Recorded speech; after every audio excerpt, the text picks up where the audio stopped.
안녕하세요. 저는 영국에서 디지털 마케터로 일을 하고 있는 힌다라고 합니다.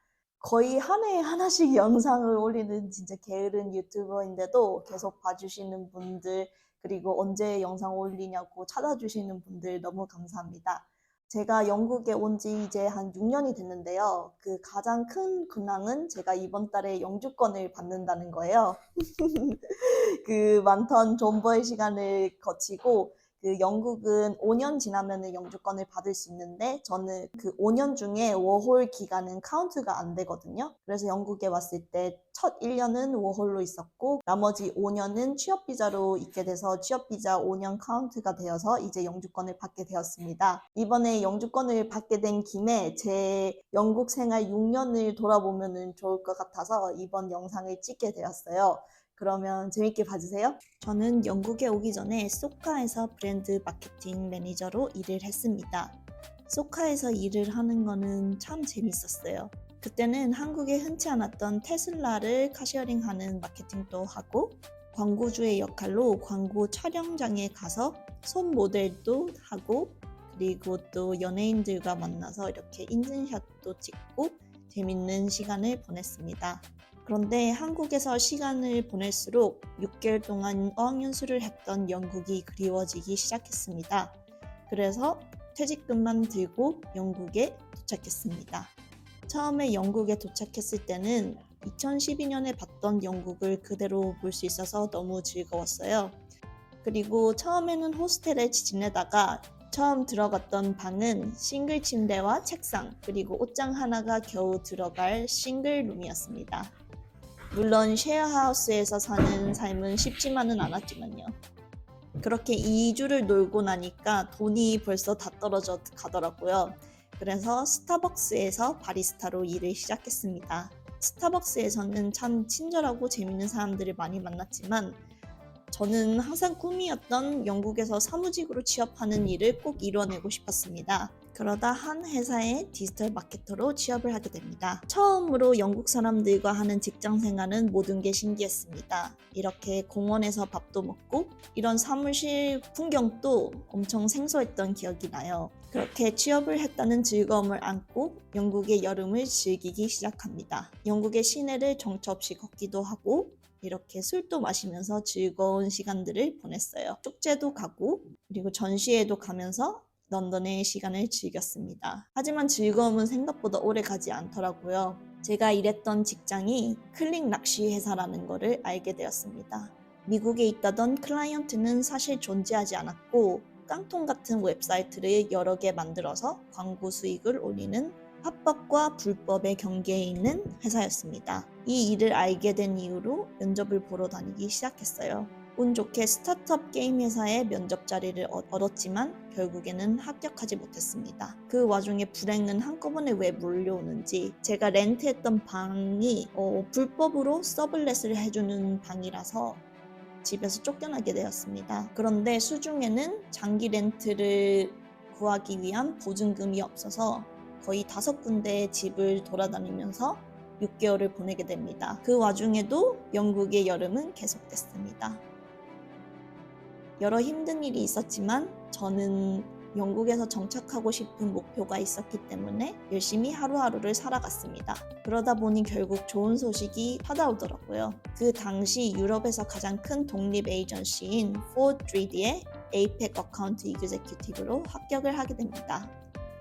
포드리드는 지금 또 제가 다녀본 회사 중에 가장 문화가 좋았던 회사인데요. 동료들도 너무 친절하고 좋았고 회사 자체가 모두를 아껴주고 개인의 성장을 도와주는 그런 분위기였습니다. 금요일이면 항상 냉장고에 맥주가 가득했습니다. 그리고 회사에 보드게임이나 핑퐁 테이블도 있어서 동료들과 항상 즐거운 시간을 보냈던 기억이 납니다. 그리고 영국의 대표적인 건물인 샤드에 있는 광고주와 미팅을 하기도 하고 구글 행사에 초대되어 구글과 함께 미팅을 하기도 했습니다. 이때 직장 생활에서 얻은 친구들은 지금 또 친하게 지내고 있습니다. 이렇게 자리를 잡고 나니까 유럽의 다른 국가들에 여행을 하고 싶어지더라고요. 그래서 파리도 이렇게 방문하고 혼자서 즐거운 유럽 생활을 이어갔습니다. 이때는 마치 제가 모든 세상의 중심이 된 것 같은 기분이었어요. 그리고 이렇게 겨울이 지나 또 여름이 와서 신나는 영국의 여름을 즐기게 됩니다. 그러나 뜬금없이 링크드인에 이런 메시지가 오게 됩니다. 육스 네타포르테의 퍼포먼스 미디어 팀의 이규제큐티브로 입사하지 않겠다는 제안이었습니다. 그 당시에 일하고 있던 직장은 너무 다 좋았지만 한 가지 고민이 있었습니다. 바로 워홀 기간이 끝나면은 비자를 스폰서 해줄지 안 해줄지를 모른다는 점이었는데요. 매니저에게 이 상황을 말했더니 아직 워홀 비자가 남아있으니 끝나면은 성과를 보고 비자를 지원해줄지 말지를 고민하겠다고 했습니다. 그런데 육스 네타포르테 그룹은 지금 당장 취업 비자를 지원해줄 수 있다고 했습니다. 그래서 면접을 2번 보고 바로 육스 네타포르테의 오퍼를 받게 됩니다. 그래서 10개월간의 포드 3D에서의 직장 생활을 마감하고 새 회사로 이직하게 됩니다. 육스 네타포르테 그룹은 저는 사실 입사하기 전에는 잘 몰랐는데 모든 패션을 공부하는 학생들이 꼭 가고 싶어하는 회사라고 하더라고요.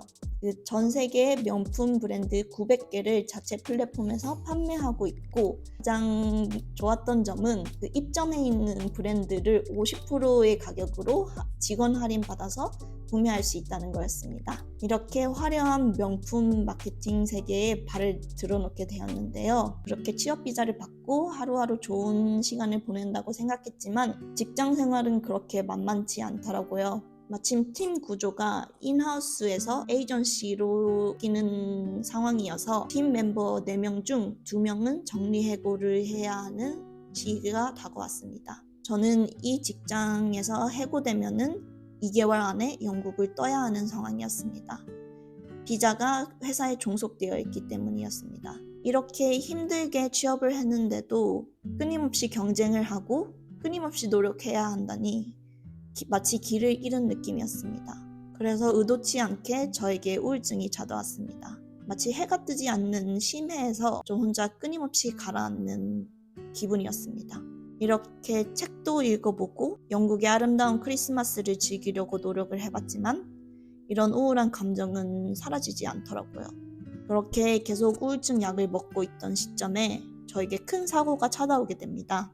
우울증 약을 먹고 술을 마신 탓에 필름이 완전 끊겼고 땅바닥에 얼굴로 바로 넘어지는 바람에 앞니가 부러지고 얼굴이 까지는 사고를 당했습니다. 그때가 어떻게 보면은 터닝 포인트였던 것 같습니다. 그래서 직장 생활보다는 제 회복에 좀 더 힘을 쓰기로 결정했습니다.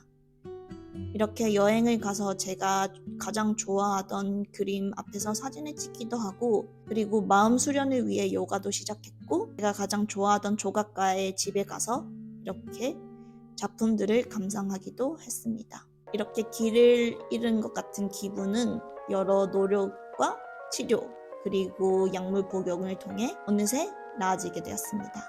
그래서 우울증 졸업 기념으로 또 태국에 여행을 다녀오게 됩니다. 그리고 태국을 간 사이에 직장 생활도 많이 안정이 되어 결국 저는 회사에 남게 되었습니다. 그런데 또 다른 시련이 찾아오더라고요.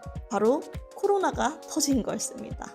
이렇게 휴지를 사기 위해서 슈퍼마켓에 5시 반부터 줄을 서기도 하고 술도 마시고 일기도 쓰면서 코로나 생활을 즐기기 위해서 노력했습니다. 그때 당시 한 달 동안의 유급 휴가가 주어졌는데요. 내향적인 성격인 저에게는 선물 같은 시간들이었던 것 같습니다. 어느새 우울증은 완전히 나아져서 이렇게 회식 자리에서 이가 부러졌다는 영웅담을 늘어놓기도 했습니다. 이렇게 네타포르테에서 3년의 시간이 지난 점에 이런 메시지를 받게 됩니다.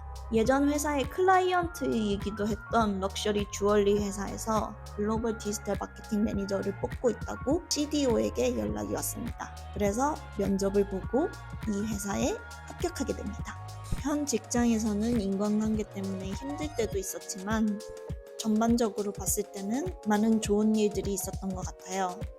일단 제 이름으로 된 책도 냈고 그리고 비즈니스를 타고 한국 출장도 다녀오기도 했습니다. 그리고 아일랜드에 출장을 가 메타 유럽 본사 오피스도 방문을 하고 여러 가지 좋은 경험을 했습니다. 글로벌 시장을 담당하는 매니저로 책임감도 많았지만 그만큼 더 좋은 것들을 배운 시간이었던 것 같습니다. 네, 이렇게 제 6년을 돌아봤는데 어떻게 보셨나요? 진짜 탈도 많고 일도 많은 그런 6년이었던 것 같아요. 제 유튜브를 봐주시는 분들이 질문을 많이 하시는 게, 영국은 그 동양인으로서 살기도 그렇게 쉽지도 않고, 그리고 연봉도 미국에 비해서 낮고, 이렇게 어려움이 많은데도 영국에 굳이 사시는 이유가 뭐냐고 많이 묻거든요. 여러 단점에도 불구하고 영국에 사는 이유는 진짜 사소한 것들에 있는 것 같아요. 제가 영국을 가장 좋아하는 이유는 일단은 미소 지을 일이 많다는 거거든요. 그래서 뭐 커피를 마시러 가서도 종업원이 오늘 하루 어떠냐고 이렇게 웃으면서 물어봐주고, 직장 동료들도 너무 웃으면서 친절하게 재밌게 일하는 게 약간 문화거든요. 그래서 저는 이런 사소한 항상 기분 좋은 그런 일상이 이어지는 게 좋아서 영국에 사는 것 같아요. 이게 사실은 영국에 한 번도 오시지 못한 분들은 이해를 못하는 거일 수도 있거든요. 그런데 영국에 한번 오시고 여기 사람들과 한번 얘기를 해보고 교류를 하면은 제가 한 말을 이해하실 수 있는 것 같아요. 이런 사소한 것들이 제가 영국 일상을 이어가는 데 도움이 되는 것 같아요. 그래서 앞으로 계획은 저는 영국에서 계속 살 예정이고 직장 생활도 계속 이어나갈 예정입니다. 그래서 재밌게 보셨다면은 좋아요랑 구독 눌러주시고, 그리고 또 보고 싶은 컨텐츠가 있으시면은 댓글로 항상 남겨주세요. 감사합니다.